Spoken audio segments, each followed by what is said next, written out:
Well, welcome everyone to Beyond Surviving, the safe space for survivors of childhood sexual abuse to receive support, resources, and share their stories. Beyond Surviving is about freedom, healing, connection, and even laughter and fun. Most importantly, it's about letting go of the pain of abuse and finally moving on. I'm Rachel Grant, and for those of you who don't yet know me, I've been a sexual abuse recovery coach since 2007 and am the author of Beyond Surviving, the final stage of recovery from sexual abuse. You can learn more about me and the Beyond Surviving program at rachelgrantcoaching.com.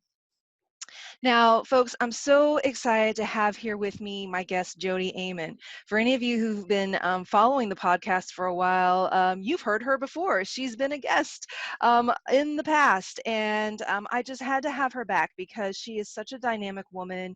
She continues to evolve and expand, and she's up to some really amazing work these days around anxiety, particularly with the Gen Z population, so teens. And today we're really going to be digging in and exploring this topic of anxiety in general, but also very specifically around, children and what that looks like. But it all translates when we're dealing with anxiety. And so I'm really looking forward to digging into that with her and just really introducing you all. If you haven't heard her before, you're going to be really blown away. She is such an inspirational speaker and counselor. She's been doing this for over 20 years, man, hanging in, no burnout, keep taking care of herself so she can keep showing up. And currently, Jodi is working with Generation Z, their parents and helpers to feel worthy, empowered, and in control. She has an amazing YouTube channel. Please go subscribe now, Practical Miracles. She helps audiences all over the world get clarity, push past fear, and evolve their consciousness.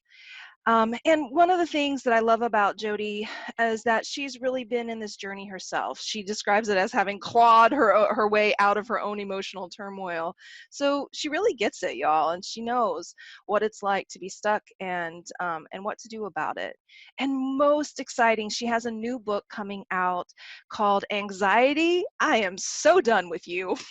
And I love that. And we're going to definitely talk more about this new endeavor of hers.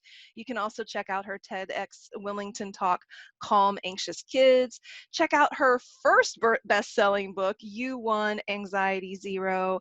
And she's really just in the world out there changing the way we understand this current mental health crisis. So Jodi, welcome. I'm so glad you're here. Thank you, thank you, thank you. Oh, I'm so excited to be here. What an honor that introduction was. Thank you so much. Oh, And I love that we're going to have some laughter and fun too. we That's, have to, my gosh, yeah, anytime, but particularly right now with everything that's up in the world, we've got to find the light in the midst of all this dark right. to keep Right. We have to ourselves. release the tension with that laughter, man. Yes, so true.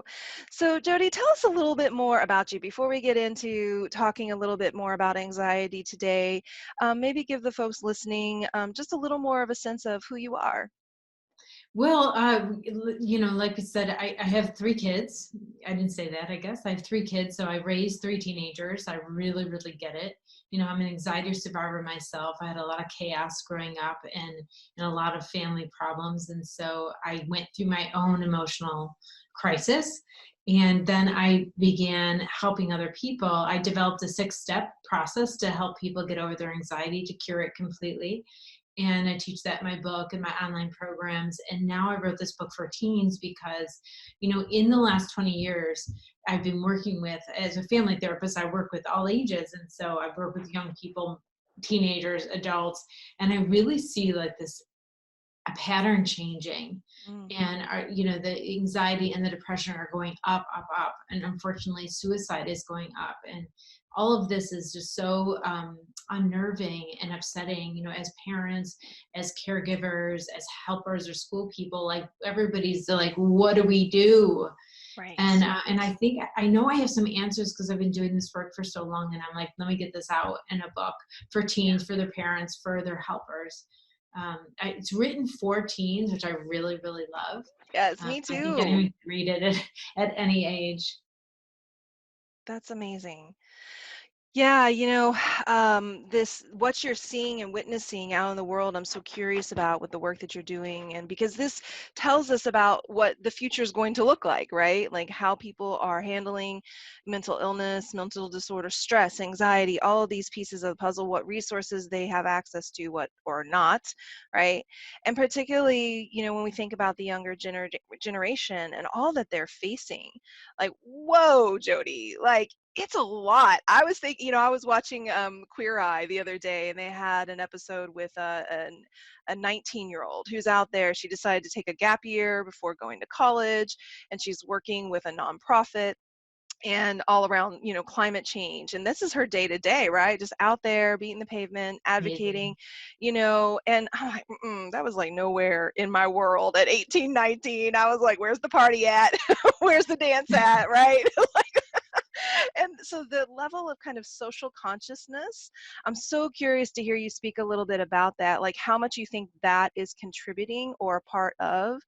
Um, yeah, I guess maybe that's where I'd love to start today is like, what are the Great. factors that you see that are maybe different today compared to, a generation prior, that's maybe causing what we're seeing in this increase in anxiety, certainly in teens, everybody, all of the above. What do you think about Yeah, that? I think that interest in consciousness and doing things like social justice is actually empowering, and it's actually the counter to anxiety. It actually puts anxiety down Mm, because people feel like they can make a change for the future.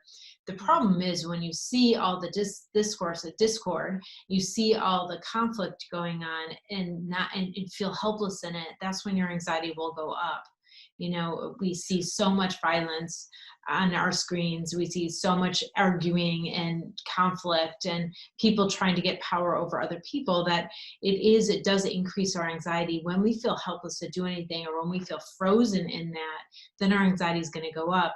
But kids who are part of a movement, they're doing okay. Those kids are doing okay, and that because they feel like they could do something, Mm, and that signifies that they have yeah. hope, or they have connection with their skills, or they know that they matter and they might make a difference. Yeah. And I think the reason why anxiety is going up is because a great majority of the kids feel like they can't handle anything, or they can't do anything to make any change.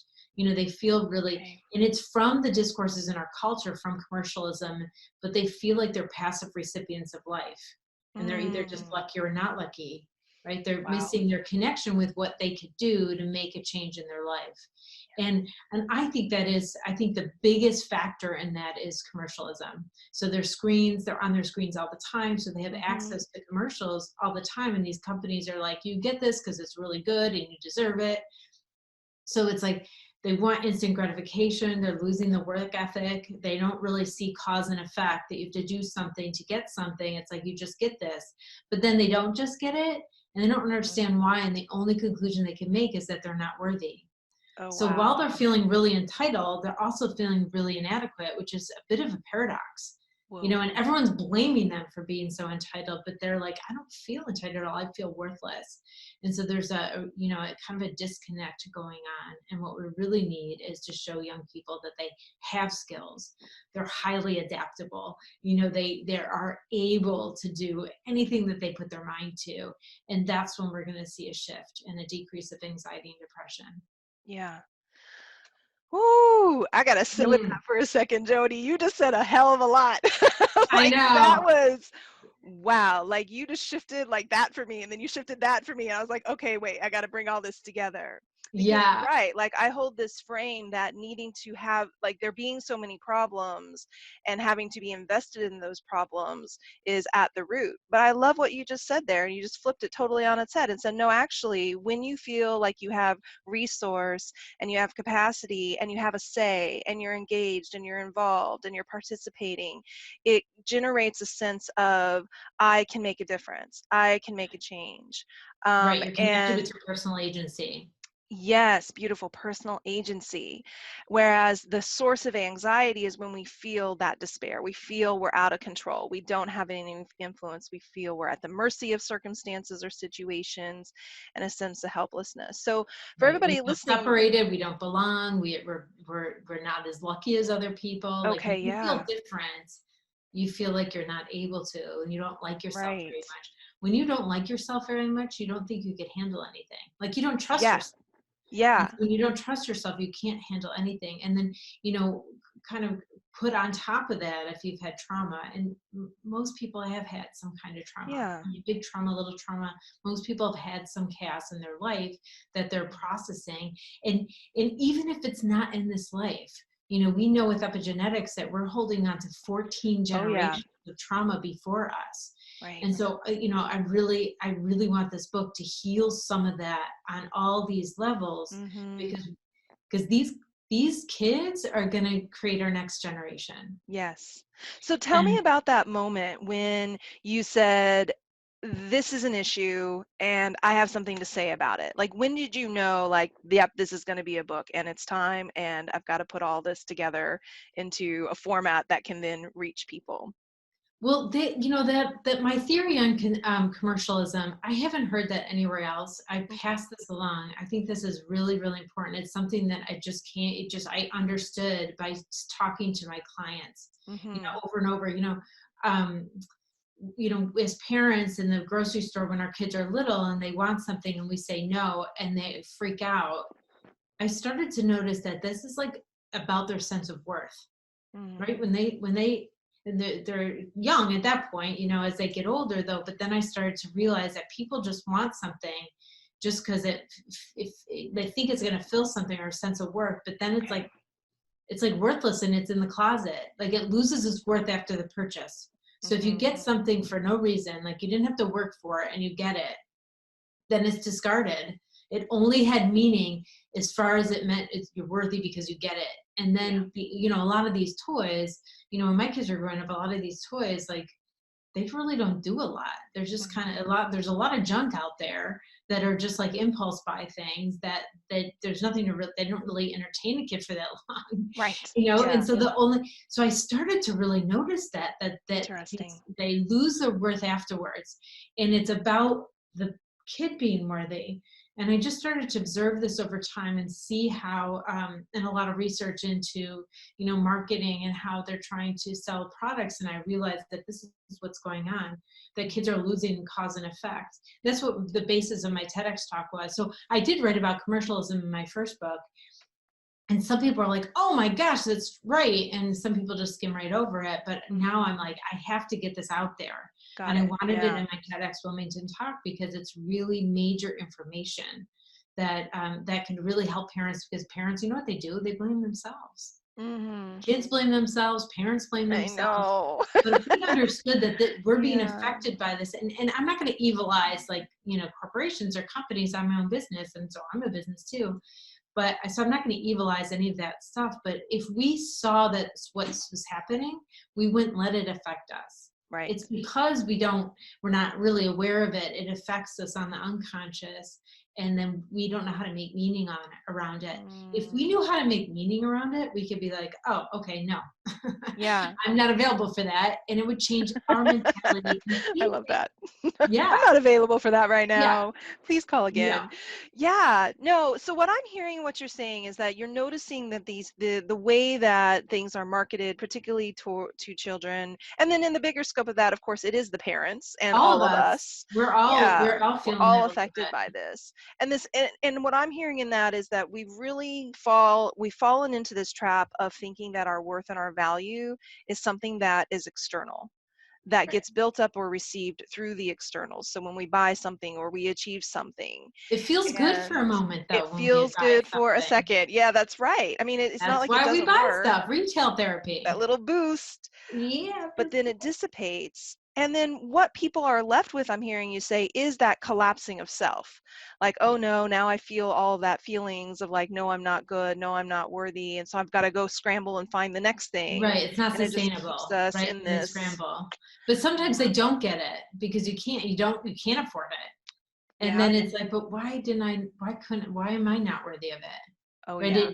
It affects, so we, these messages all the time are making us feel worthless and powerless and out of control. That's just one aspect, right? That Yeah. commercialism is one aspect. I mean, there's the comparison culture, with Mhm. the increase of social media from a younger age with Generation Z. We all compare ourselves to other people. It's a problem for all of us, but it's like multiplied because they've had a device in their hands since seventh grade or ninth grade, I know. that they're constantly comparing themselves to somebody's highlight reel. Yeah. Like you compare your backstage mess, all the messiness of your life, I to someone's know. highlight reel that they post on social Yeah. media. That's And right. it's, and you're always going to feel inadequate. So that's another thing. And we also mentioned violence, and seeing Okay. discord, seeing arguments, like adults promoting it. Mhm. And when that it feels scary, when we were in, like when our fear response developed, we were in situations where we could do something. Now we see things happening, they feel really random and out of control. Again, all three of these things are, we're losing our sense of cause and effect. We're Yeah. losing, which means we're losing our personal agency, our sense of our personal agency. We have it. We have Mhm. the skills. I mean, our brains were developed for 2 million years to be highly adaptable. These kids have so many more skills than they think. They could definitely handle so much more than they think. Mm. It's just that they think they can't. Yeah. Yeah. And so we need to tell them that they can, and that's going to make all of the difference, I think. Oh, I love that. Yeah, really finding that place to empower them and give them the resources that they need because they are facing things that, that are new in at least the awareness and the level of awareness and how much they come across and how much they're exposed to. And so if you open this floodgate of information and images and experience without backing that up with like resourcing and capacity and skills and how do you Mhm. process that feeling and what do you do in those, then it really is, it's like drowning is the image that's coming to my mind, like the kids are just Yeah, it's gonna. like we're kind of inundated with this toxic stress. Yeah. Yeah. Relationships, other people are unstable, so if other people are anxious, then they're trying to get power over you, so there's toxic relationships. That's where abusive Yeah. relationships come from. There's just, we're inundated by all this content all the time, and a lot of it's disturbing or upsetting or make you feel bad. I mean, you could keep going with the negativity that we're up against. So the subtitle of the book is A Teen's Guide to Ditching Toxic Stress and Hardwiring Their Brain for Happiness. Nice. And I think that is the crux of what's going on right now. We have to Woo. know how to release, Yeah. because it's coming in at us all the time. And Yeah. so it should be a daily practice, to do that. And then also these daily practices, like that daily self-care, that daily centering. You said that in the introduction about me. If I've been doing this for 23 years, I must like have really done some daily practices to keep myself centered and not Mhm. burn out. And that is true. I've been practicing mindfulness for 20 years. I've been doing spiritual work for a really long time, because I need to stay centered. I can't tell other people to do this if I'm not doing it, right? Yeah. Right. And so that's really helped me see things from a big picture view. um, Mhm. and so I'm sharing all of this knowledge. And you see the titles like Anxiety, I'm So Done With You. It doesn't seem like a deeply spiritual book, and kids could read it and it doesn't maybe feel like that, but there's a lot in there that could really open their heart to their own higher power and their own higher wisdom. And actually I vibrated the book, so the whole time I was writing it, I was putting offerings out to really vibrate the book at that energy, to Mhm. heal that DNA and that trauma in our life, to help them really be able to shift that thinking, to open their mind for this new information to come in about their potential, their amazingness. Beautiful. Yeah, so I'm really excited. There's been some press that got the book a little ahead, and they feel that energy coming out of it. So even if a kid starts it, maybe they'll get a little bit, they'll Mhm. get some of that A energy in, little and piece of what they it'll, need. yeah, That's and maybe awesome. it'll encourage them to keep reading. I mean, I've Yeah, had right, adults be spur them like, I couldn't on. put it down, I read the whole thing. So Yeah. hopefully it's short enough. And I wrote it for teens, so it's like blog posts, like Right. short and Yeah. sweet, easy to kind of digest these little sections of the book. And so I really hope that I haven't had a teen read the full thing because it's not out yet. The time we're recording this, you and it's not out yet. So I'm a little scared to have some teens read it, but I'm Oh, Jody. excited. I'm excited. I'm excited. I already have like 5 that I'm of teens that I'm like, okay, I got to send it to that one, that one, that one. Because in my Please. world, while I don't have my own children, I have surrogate babies. Yeah. Kids who I have mentored from the time they were very little. The kids that I nannied are now, 16 and 21, 22. And so they're always on my mind when I'm thinking about what, kids in this generation are really facing and navigating. And of course, the 16-year-old, I talk with her often and, trying to think about what's going on in her life and supporting and mentoring and guiding her. So I'll be getting this book and I I'll know. read it and I'll try to get her to And you read it don't with me. have to have anxiety to read it. Like it'll empower Exactly. anyone. Yeah. Because we feel these resistances, we feel these blocks and this negativity, even if we don't call it anxiety, we're Right. feeling it. Right. But everyone calls it something else. And so how do you title a book? Right. You have to find it. You have to go somewhere. Exactly. And Yeah. anxiety is a good search word. So Well, publishing Jody, I companies don't need to think be you in have a there. thing to worry about. You are such a dynamic, intelligent, gifted teacher, educator, leader, and I know so many people are going to be blessed by this book. And I can't wait to hear more about when it comes out, and the feedback that you start to get. When we come back, we're going to take a little break. And when we come back, I want to talk a little bit more about the correlation between anxiety and trauma. Like, why is this even a thing? Okay, we'll be right back. Are you fed up with feeling like a doormat? Are you so busy rescuing everybody else that you can't take care of yourself? One of the greatest impacts of abuse is we develop an inability to speak up for ourselves, ask for what we need, or honestly communicate what we think or feel. We feel compelled to conceal, to hide our feelings, thoughts, and ultimately ourselves. So, how in the world are we going to be able to set boundaries? Boy, have I been there. And I cannot wait to share with you what helped me put an end to running away from communicating so I could finally set boundaries in my life that were needed in order to feel safe, free up my time and energy, and finally break free of taking care of everyone else but me. By downloading my masterclass, How to Set Boundaries and Communicate with Ease, you are going to learn some kick-ass strategies that will empower you to speak up. You're going to explore in a safe, step-by-step way the impact that not setting boundaries has had on your life and relationships. And you're going to learn some easy, practical strategies to put an end to taking care of everyone else. Go to rachelgrantcoaching.com/communications-class today. Now back to our show. Awesome, Jody. So what I would love to dig into is this correlation between anxiety and trauma. Like, why is this even a thing? Why do we feel anxiety in the context of having experienced trauma or when we are experiencing trauma? Could you break that down for us a little bit? Sure. I could go deep into it or shallow. You want me to go Yeah, deep? let's go deep. We Okay. like deep here. So Yeah. when you are experiencing trauma, your body releases the stress hormones, and the stress hormones increase the amygdala. The amygdala is what triggers the fear response, what triggers the adrenaline in our body, and it holds emotional memory. It holds emotional memory because it's faster than cognitive memory. By the time you have a thought, it's like too late. It needs to be triggered by emotions, so your body is ready to fight or flight if it was in any danger at all. So when you are in trauma, your adrenaline is released and it lays down more memory in your amygdala. So it's kind of setting those triggers to know if this ever happens again, we're going to be ready earlier, even, I mean, a nanosecond and now a half a nanosecond earlier. But the increase of adrenaline is laying down more emotional memory right there for you.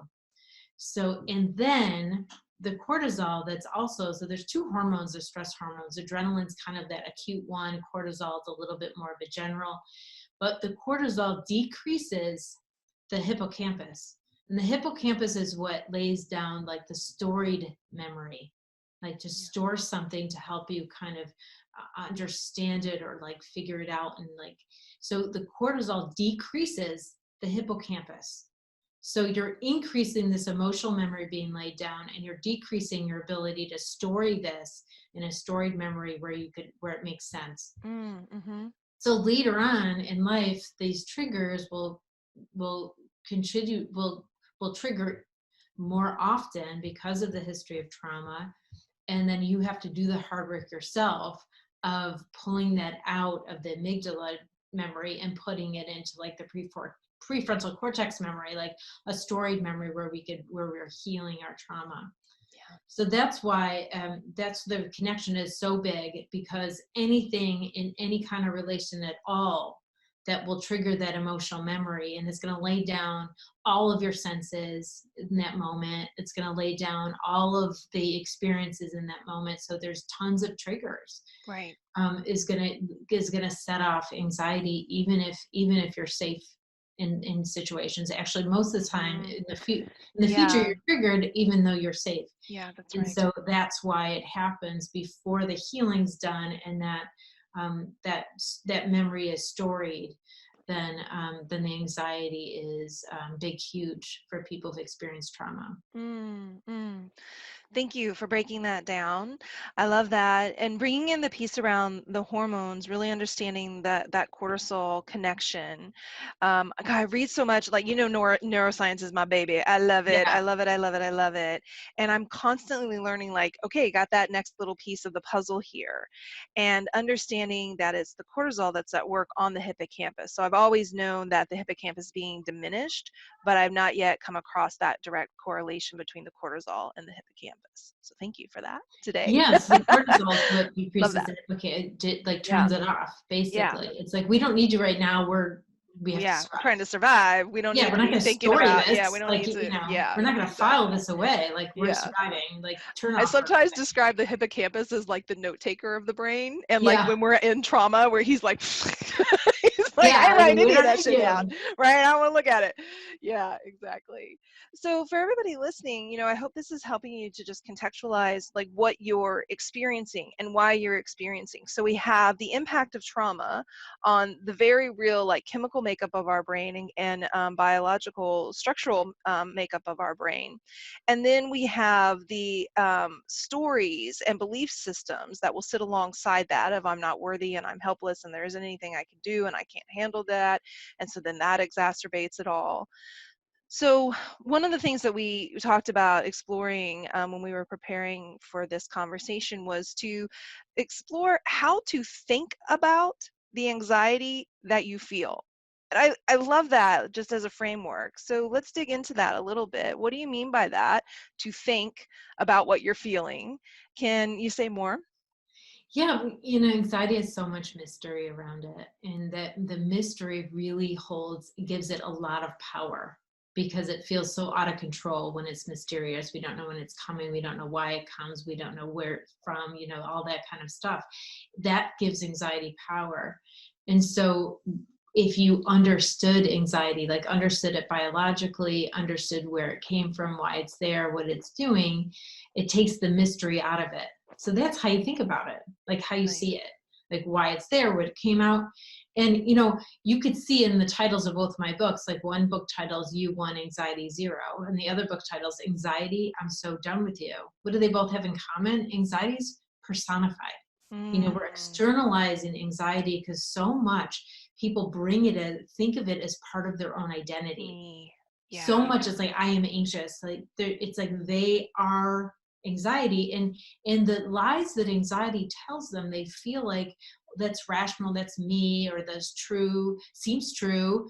And the real lies that anxiety is saying, if you could separate that out and know what's anxiety voice and what's your wise voice, it makes all of the difference. Mm, Really knowing what to believe and what not to believe. And that's why in all my teachings on anxiety and how to think about anxiety, I really am so I expose anxiety's lies so explicitly that people could understand them so much and not believe them anymore. because Right. then they see them, because when anxiety is doing that in your head and lying to you, it sounds It right. feels so real. Yeah. It's so Can you real. share with us a couple of those? You don't have to give us the whole kit and caboodle, but like maybe just a few of like what are some of the lies that anxiety tells us? Well, it's like it tells us that you can't handle it, you can't make a decision. It tells you that I'm protecting you. Mm. There's a few for you. Yeah, I love Outline in that. one of my book in my programs in my book. I outline 15. In the new Yeah, book, I have about 7 because I combine a little bit of them for teens. I try to shorten it all, right. but yeah. But those are the major Thank ones. It you. tells everybody like you can't handle that. Right. So, Jody, would it be your advice that for somebody who feels anxiety to change the way they language that for themselves? So instead of saying like, I have an anxiety disorder or I am anxious, what would be the new kind of languaging or phrasing that you would invite them into exploring that would help them with that segmenting and separating and holding anxiety as something personified and outside of them and not their identity? I really, you could put like a thought in front of it, like the anxiety is really bad today. You know, Mm, mhm. so just it just externalizes it just with the word thought, and it does something to your brain when you think about it that way, because then you could change your relationship with it. Wow, The just that itty anxiety. bitty word, Right. It's like the anxiety is really bad today, or what is right? the anxiety telling me right now? It's So amazing. that kind of what's the anxiety voice saying? What's anxiety's chatter right now? Mm, When you personify it like that, it's so easy, but it does change the brain because one feels like it's definable, like it's set, like there's no, you're limited, you yeah. can't change anything. And the other way of talking, you could totally change that relationship. And so it opens the mind up to seeing that there's possibilities. And I think even that language, so therapy's happening when they read the title. Yeah, I like that. You're so smart. See, I told you. You're so smart. You got this. Oh my goodness. Well, I mean, good news, right, folks? You can do thousands of hours of therapy, or you can just start using the word "the." No, just Yes. being serious. But it actually, this is one of the things that I so appreciate about the work that you do, is that you take these things that feel really, really big and really heavy, and it's going to take me the rest of my life, and you create such, simple, streamlined solutions that anybody can apply at any minute. You don't have to do any kind of meditation or, any of this stuff to just start saying the anxiety as Yes. opposed to I am. Yeah, I what a think that's why gift. people like me a lot, is because I'm a real practical teacher. Yeah, I really teach these practical steps that's like, a lot of people are like, just let go or blah. You gotta know how to do that. right. Have compassion. How do you have compassion? Yeah. So, I really teach those things on a practical level and they're easy. Like when Hmm. I'm teaching, people are like, I don't know how to have compassion for myself. Right. Isn't that Right. sad? They should teach us in middle school because They it's easy. really should. I This is know. this is If how I you could do it. like redo all of the curriculum that we have in, in our education, I want to like get this in high schools. Like yeah, that's my goal. But yes, yeah. this is how you have compassion for yourself. No matter what you feel, you say, "Oh, I understand why I feel that way." Hmm. That's it. That's it. Yeah. That shifts everything because right, everything we feel, we start to judge it immediately. Like, Hmm. why do I feel? We do. Am I reacting? What's wrong with me? Like, you know, all this kind of stuff. And if right away, whatever we felt, we were like, "Yeah, I get it." Hmm. You immediately stop Yeah. judgment. When you judge yourself, you attach to it. It multiplies. It It becomes more grows. intense. Yeah. And that's what we do, and I know that's what, if you experience trauma, especially, right? Hmm. Hmm. And so, yeah, so it's a huge problem. But if we had compassion, we would minimize the intensity of our emotions. Very much Mhm. so.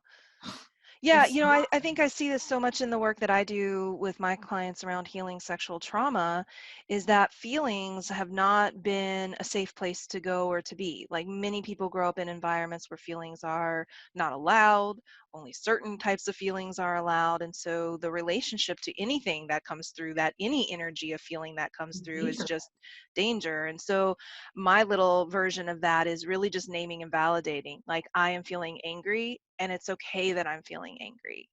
And I love this added piece that you're offering, like, hey, it's okay. I get why I'm feeling that It way. makes sense.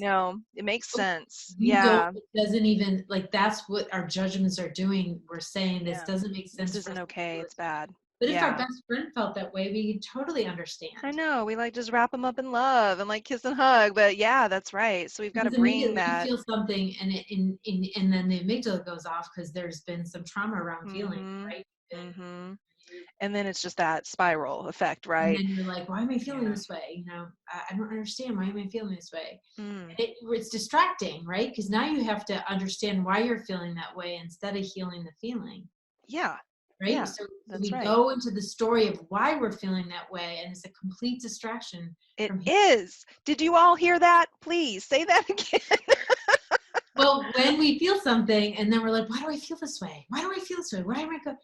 It's a complete distraction. Like, so now we have to solve why we feel that way. And it takes all of our energy to do that Yeah. instead of healing the feeling itself, Yeah. instead of And attending to our I tendon. think you can tell me if you agree or disagree with this, but I think a lot of times because of the way the brain is, we have billions and billions and billions of neurons, right? And pathways. And so associations are complex. And Yeah. what creates and generates an emotion, like the stimulus, the external stimulus, that can set off an emotional response that then leads into feeling, it can be such a myriad of things. And so, in many ways, we're not even right about why we feel the way we feel a lot of the time. We're guessing. Yeah. And so, you could do that ad nauseum and never even really get to the truth of the You guess matter. and then you doubt. And so, this is Yeah. what we're doing when we do that, is it Yeah. feels chaotic to feel. And Mm, we don't want that chaos. And so we have to figure out why we're feeling the way we're feeling. And then we guess. And then we have doubt about that. So it creates chaos again. And then we have to right. figure that out again. We refigure it out. Like, we're asking ourselves the same question, Hmm. why? And we solve it. And then it just doesn't add up, or we doubt it anyway, no matter what. And so we want order, and we keep creating more chaos. And so, Beautiful. but that So, we can bypass compassion creates with order, that. Yeah. because it's Oh, like, oh, girl, that is quotable. we can Compassion be that hurt. creates order. It does. It creates order Yes. and a sense of control. And so Yeah. and so that's actually that's actually the solution, Mm. not questioning why you feel that way, because that's a silly question, because it makes total sense why you Yeah. would feel. Oh, Even doubt, man. like, we get so in our head, like, we Wisdom. doubt something, you're like, why am I Yeah. doubting myself? Yeah. Human. Like, it's not rocket science. Everyone doubts themselves. And so you could be like, oh, I understand why I'm doubting myself. I'm human. Yeah. Like, Can be as enough simple said. as that. But Enough we give it said. so much attention, and it not on purpose. Like, I'm not blaming anybody. It's so heartbreaking to see people, like, suffering so much Yeah. when they're really trying, like, just the best people in the world, that they're Hmm. so hurting, and doubt is so strong in their life. And so, you could really replace anxiety, I'm so done with you, by any of these problems, like negative thinking, self-doubt, um, any kind Shame. of depression, shame, Hmm. right? You could Hmm. replace anxiety, I'm so done with you, because we're talking about toxic stress, Right. Right. and all of Yeah. these And I things want to just, are that stress. actually, you just reminded me. I want to just, for people listening who may not know, what's the difference between stress and toxic stress? Can you give us just a little quick mini infomercial on that? Well, I never really liked, like, a dichotomy like that. Like, what's Okay. normal stress and what's toxic stress? Not I don't necessarily normal all stress, but yeah, all maybe we can all not even compare it, but just Right. So it's like, I what's your think idea of all toxic stress stress? is toxic on us, right? I mean, by Mm, definition, all stress is toxic on us. That doesn't mean we need to avoid it completely, or there's something wrong with you for allowing it in your life. We live in this world, and we're going to experience stress. And all stress is toxins on our body, like, ages mhm, us. All mhm. stress, emotional, physical, mental stress, spiritual stress, is toxic on our bodies. And toxic's kind of an intense word, so maybe that feels too intense, but really, if it just means that it ages you, Right. Yeah. right? So it hurts you. And so it doesn't mean it kills you. Toxic just means it hurts you, it harms you. Mm. So all stress is toxic stress. That doesn't mean you need to avoid it. That means that we are living in this world and we're going to be taking in content and experiences that are going to feel stressful. So we need to have a daily way of knowing how to process it through. Like, Got and it. it Yeah. starts with allowing yourself to be like, oh, I understand why I feel this way. Because Yeah. that acknowledgement is going to allow you to feel it, and then it's going to pass. When we say, why do I feel this way? We attach to it, it's going to keep that feeling with us. We're going to Mm-hmm. go more out of control, Exacerbates it. go into the Okay. blame game, you know. And so we need these practices. And self-compassion is a huge practice to being able to keep ourselves stable, and it's sustainable. Mm-hmm. Like, that's how we would sustain our happiness, is by practicing these things all the time. Every Yeah. time something comes up, you have compassion. I get over things so Mm-hmm. fast because I've been practicing this for 20 years. Right. Yeah, you have a good system. Things come in, things go out. Things come in, things go out. Yeah, And I think that's I'm something, so active that a lot comes in, and right. some people like feel like, oh, I'm the most common denominator. They just have a lot of problems in life. They just Mm, are up against a lot. And yeah. some of that might be how they see things. Some of that might be some choices that they're making. Some Right. of it might just be, I mean, this is the world we're living in. Like, there's hard stuff, and Yeah. it might have nothing to do with you, but you have 100% of control about how you respond to it. Mm-hmm. Mm-hmm. But we're so busy being Yeah. like, why did I allow this to happen?